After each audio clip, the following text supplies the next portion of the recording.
Hey guys, thank you for watching this video. Now, today I want to talk about what I learned about goal setting when I went to Machu Picchu last year. Now, before I go into that, I want to take a step back and tell you what was going on in my life in April of last year. I was kind of depressed. Things weren't going very well. I wasn't doing very well financially, emotionally, and you guys know how a lot of times those are attached to each other. And so I was on the phone with my friend, and we were actually headed to a restaurant to go eat, and we were on the phone. And I was just kind of telling her about my problems, telling her about the situation I was in. She's like, Gasper, you could really use a vacation. And I was like, yeah, you're right. She's like, no, I'm serious. She's like, take a vacation. I was like, yeah, that sounds nice, but I don't know if you listened to the other part of it. And I remember just looking at my phone thinking, like, is this girl crazy? Like, did she not just hear what I just said? She goes, no, seriously, a vacation will help reset you. It'll help refocus you and, just do a lot of really good things for you. And I was like, well, that's all great, but I just told you I don't have the money. And, she's like, okay, well, just set goals for yourself. And she's like, do you have a goal? And I was like, well, I did. My goal was to go to Peru, to go to Machu Picchu, for my birthday. And she's like, well, when's your birthday? She's like, it's next month. She goes, oh my gosh. She's like, yeah, you're right. She goes, okay, I'll buy you the plane ticket. And I was like, what? Like, are you serious? And so she goes, yeah, I'll buy it for you, And then so we were on the way to the restaurant, and I was like, I'll just see you when I get to the restaurant. And I honestly didn't believe her. I kind of was like skeptical. And then she, when we got to the restaurant, we got seated. And before we received our water, she went on kayak and bought me a plane ticket, and it was crazy. And so I remember I had less than 30 days, and I remember thinking to myself, like, how am I going to be able to afford this trip? Like, how's this thing going to happen? Like, I remember I was kind of scared, but kind of excited too. So, part of me was like, what do I do? Like, do I tell her I can't afford this trip? But I already had the plane ticket, so I went ahead and didn't say anything, But just so you know, that month of May was just amazing. Like, I remember closing so many sales. I had the best month I had all year, and it was all because I had a big goal. So when you set big goals, big things happen. Like, big opportunities happen. Like, I remember a goal that a deal I was trying to close for months, they called me back. And so a lot of really good things happen when you set big goals for yourself. So that's what I encourage for you. So then we fast forward, when I get to Peru, I did everything you're supposed to do. I landed in Cusco 2 or 3 days before I went to Machu Picchu. And I chose to go on the jungle trek. Now, the jungle trek is a 4-day trek where you do all these different excursions, do all these different activities, and I was all excited about it. And so day one was a bike ride down a mountain. And part of me was kind of scared, but the other part of me is like, man, this is going to be awesome. And so I get to the site, and we get to the location, and I get on the bike, and I remember I got on the bike, and it had been years since I rode a bike, but I was like, it's like riding a bike, right? So I get on, and I look over as I'm riding downhill, I look over to the side, and it was just absolutely pristine. It was amazing. I just remember just thinking, wow, this is so beautiful. And then when I looked forward, I crashed straight off the side of the road. It was the most embarrassing thing. I'd literally traveled, I'm not kidding you, 75 feet. I was so embarrassed. Not only that, but I twisted my ankle really bad. I actually landed on my leg and basically ripped my joint outside of it. And so the bus comes by, and they pick me up, and they're like, sorry that happened.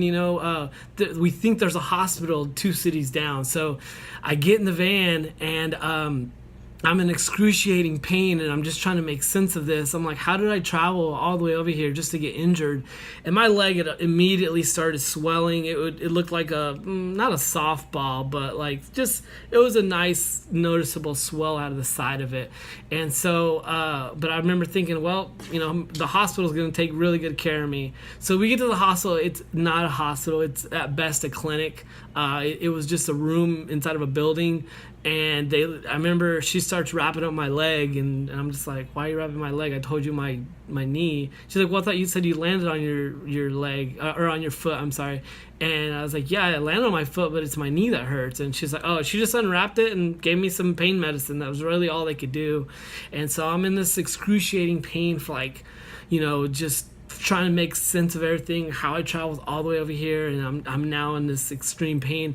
And so the next day, was was a walking day where they were supposed to walk for 8 hours, and I'm like, pass, like that doesn't even sound fun. Like even if I was healthy, I wouldn't want to go. And so I was in this small little town in Peru all by myself, and I found a parade, and I was like, wow. And it was a really cool parade, and it was a festival going on, and I was like, you know what, maybe this happened for a reason. Like maybe there was sense to all this. And I remember just trying to make sense of this whole thing as I'm in excruciating pain.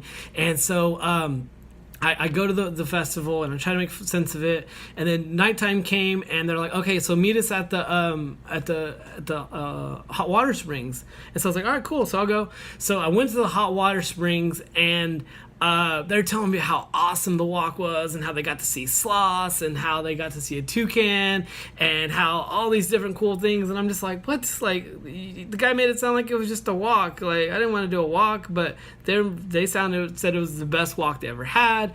But we were in these hot water springs, and I was in there for about an hour and a half, and we're talking, and then keep in mind I was in pain the entire day. I couldn't straighten my leg, I couldn't bend my leg. It was just locked. Like I couldn't do anything about it. And so as I'm talking to them, I just get out of the water like nothing happened, and they're all looking at me like, oh my gosh, your leg's fine. And it was. I don't know if it was the hot water or if it was the minerals in the water. And I even talked to the locals, and they're like, yeah, those waters have magical powers. And I'm just like, yeah, whatever. And so, but I still, to this day, I don't know what happened. My leg was fine. I felt fine. And so the third day was a zip lining day. And so it was really cool. I got to do that. I was with my group that I went with, and keep in mind, these were complete strangers. Like I met them on the trip, but they were all super nice people from Germany, people from Spain, people from France, people from just all over South America. And so the third day, got to eat, got to go all these cool, Peruvian cities, things, all these different things to see. And then the third night, the night before Machu Picchu, I got sick, and I never get sick. And so it was really embarrassing because I was sharing a room with 3 other people, and I got up to use the restroom literally 6 times. I was in a lot of pain, but little did I know the pain. I probably only slept like an hour, but little I know is the next day is when it was the worst. And that was the day I was supposed to go up Machu Picchu.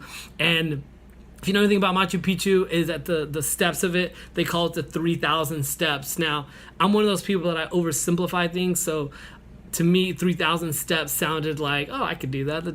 I could probably walk 3,000 steps every day, and I don't even notice it, Well, what they should title it is the 1 hour Treadmill of Death, because that's what it felt like. It was absolutely horrible. I was in absolute pain. I kept thinking I was gonna have an accident. I didn't know if I should take my jeans off or keep my shorts on, because they tell you to wear jeans because it's cold in the mornings. But I had jeans and shorts, and I was like, which is worse if I have an accident? Should I keep wearing jeans or should I wear shorts? I was in a really awkward situation. I was in a lot of pain. And then I just remember thinking, I wish there was a way for me to tell how far I am from Machu Picchu. They told me it would be 45 minutes to an hour and a half, and I was well over the 1 hour mark, and I didn't know how much further I had. And I was just remember thinking, God, I wish there was some way for me to know, because there's no way for you to see any higher than about 10 feet ahead of you, because you're basically climbing up a mountain. And so it took me a little over an hour and a half, took me an hour and 45 minutes. And what I forgot to mention is there was this really, really drunk guy that got on before me. And as I got up to the top, he caught up to me. And I was just like, wow, if this guy could make it, then anybody could climb this thing. And so it was a lot of fun. Or it wasn't fun, I can tell you that. But it was a lot of...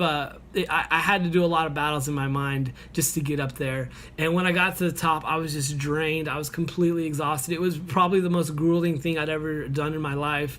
And I just rested for an hour. I ate everything I had. I ate all the snacks. I even bought a sandwich. I even bought an extra water. But it just reminded me, and I'm taking a step back. I remember right before I got to the top, I just remember laying there and thinking, just kill me now, God. I don't want to go. I don't care. I'm done. Like, this is too hard. Like, I don't want to go any further. And I just remember thinking, like, I'm in absolute pain. This is horrible. And then there was this part of my brain that said, look, you just traveled halfway across the world. You can't stop now. And so I did. I got up, and it was literally like 10 more minutes tops after that. And so I get to the top, and like I said, I rested for an hour, and it was absolutely worth it. It was worth every dollar I spent. It was worth every, like, heartache, and even now I'm kind of getting goosebumps just talking about it. It was amazing. Like, Machu Picchu is like one of these life-changing experiences. Like, it's so crazy. Like, it's one of the things I've done in my life that exceeded my expectations. And keep in mind, I had high expectations. For 30 years I'd wanted to go to this place, and so it was amazing. It was so beautiful, and maybe it was because I was drained of energy, who knows, but it was so amazing. So that's what I want to do for you. I want to help you accomplish your goals. I want to help you set goals, whatever it is I can do for you. I provided a link in this video, with my insurance network. Basically, I'm going to give you a free vacation just for doing an insurance evaluation. So there's no obligation to buy. There's going to be no pressure. I'm going to help you. If I can help you set goals, I would love to. But more importantly, I want to help you take the vacation you've always wanted to and always dreamed about. There's a list of about 10 locations for you to choose from, but that's what I want to do. So thank you for watching this video.